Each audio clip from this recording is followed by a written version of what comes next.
हाल ही में सुंदरनगर के भोजपुर बाजार में हुई बुजुर्ग महिला की हत्या के मामले में परिजनों ने प्रेस कॉन्फ्रेंस कर खुलासा किया कि कातिल प्रशिक्षु डेंटल डॉक्टर का इरादा सभी घर के परिजनों को मौत के घाट उतारना था, जिसके लिए वह पूरी तैयारी से आया था। उसने वारदात के दौरान घर में रखी गैस के दोनों स्विच ऑन कर दिए थे, जिससे चारों ओर गैस फैल चुकी थी। वहीं कातिल ने बुजुर्ग महिला को मारने के उपरांत पोती का भी गला घोंटा, लेकिन वह बचने में कामयाब हो गई।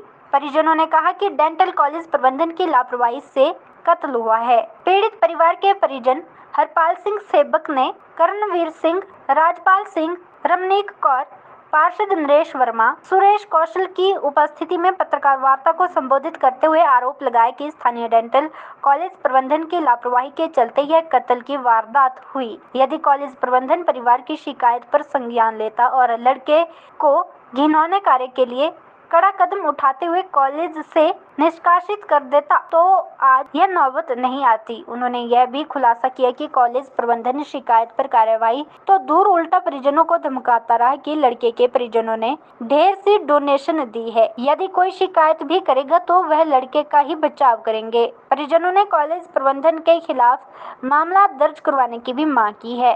पीड़ित परिवार का आरोप है कि कातिल लड़के के परिजन उच्च पहुंच व पैसे वाले हैं, जिसमें डॉक्टर व जज भी है। परिजनों ने आरोप लगाया है कि कातिल के परिजन भी उसके साथ मिले हुए थे जब भी लड़की द्वारा उसकी हरकत की शिकायत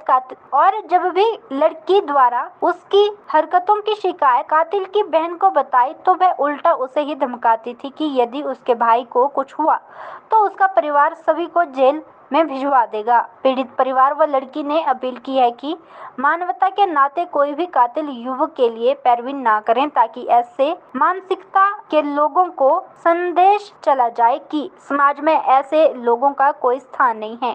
वहीं नामधारी सिख संत व परिजनों ने मुख्यमंत्री को ज्ञापन सौंपकर मांग की है कि उक्त मामले में कातिल को 1 वर्ष के अंदर फांसी की सजा होनी चाहिए, जिस पर मुख्यमंत्री द्वारा उन्हें आश्वासन दिया है कि मामले की सुनवाई फास्ट ट्रैक में करवाई जाएगी।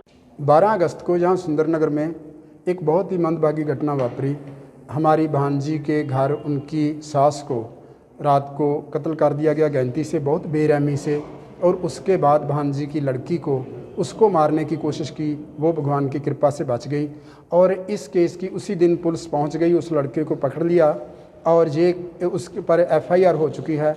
और हम CM साहब को भी मिले, MLA साहब के थ्रू, और हमारे गुरुजी सतगुरुदेव सिंह जी नामधारी संगत के कम्युनिटी के जो हेड हैं वो भी उचेचे तौर के पर आए और नामधारी संगत को कहा कि आप CM साहब को मिलो। CM साहब को मिले हैं और उन्होंने पूरा आश्वासन दिया है कि फास्ट ट्रैक में इसका हम जल्दी से जल्दी उसको सज़ा दिलाएंगे। सारी कार्रवाई चल रही है, पर हम सिर्फ यही चाहते हैं कि ऐसे जुल्म को, ऐसे दरिंदगी से किए कत्ल को सख्त से सख्त सज़ा मिलनी चाहिए, ताकि केवल हिमाचल में नहीं पूरे देश के सामने ये मिसाल हो कि इसके बाद कोई भी ऐसी जुर्त ना करे ऐसा जुल्म करने की। उसके लिए प्रशासन भी, उसके लिए जुडिशरी भी इसी तरह साथ दे जैसे मुख्यमंत्री जी साथ दे रहे हैं, और इसको सख्त से सख्त सज़ा मिले ताकि ऐसा कुछ ना हो। क्योंकि हमें ये भी बताया जा रहा है कि वो लड़का बहुत पैसे वाला है, उसके परिवार वाले जज हैं, वो सुप्रीम कोर्ट से इतने बड़े वकील कर सकते हैं। अगर ये नहीं होना चाहिए कि जितना महंगा भी वकील कर ले, कोई उससे करने से, जुल्म से, सज़ा से नहीं बच सकेगा। हमारी केवल यही मांग है और सभी वकीलों से प्रार्थना है कि कोई भी वकील इसका केस ना ले इंसानियत के तौर पर, ताकि उसको पता चले कि अगर कोई भी जुल्म करता है उसको कैसी सज़ा मिलती है। हमने वहाँ कॉलेज में कंप्लेंट की थी 20 दिन पहले, और उन्होंने हमारा साथ देने की बजाय ये कहा अच्छा हुआ आप पुलिस के पास नहीं गए, अगर आप पुलिस के पास जाते, देवेंद्र शर्मा ने कहा, तो हमें मजबूरी में कॉलेज की रेपुटेशन के लिए हमें साथ देना पड़ता उस लड़के का, क्योंकि उसने बहुत सी डोनेशन देकर और फिर उसने एडमिशन ली है। और इसी वजह से कॉलेज ने लड़के को नहीं रोका, उस पर कार्रवाई नहीं करने दी और इतना बड़ा हादसा हो गया। उस दिन देवेंद्र शर्मा ने, जब कॉलेज की मैनेजमेंट ने लड़के का साथ देना था, आज भी उसका साथ दें और जेल में जाएं। हम तो यही चाहते हैं।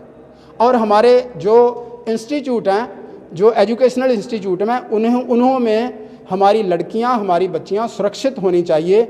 तभी सुरक्षित हो सकती हैं कि वहाँ की मैनेजमेंट सचेत हो। चंडीगढ़ यूनिवर्सिटी में ऐसा हुआ था, उसी दिन लड़के को निकाला, पुलिस को पकड़ाया, उसके बाद सारे के सारे कॉलेज में किसी ने जरूरत नहीं ऐसी की। और हम यही चाहते हैं कि सभी जो यूनिवर्सिटी हैं, कॉलेज हैं, सभी में मैनेजमेंट जो है वो आश्वासन दे कि कहीं भी किसी लड़की के साथ कोई लड़का दुर्व्यवहार करने की कोशिश करेगा, उसको उसी समय हम कॉलेज से निकाल देंगे। और ओरिएंटल टाइम्स के लिए सुंदरनगर से भूपेंद्र सेन के साथ आदर्श यादव की रिपोर्ट।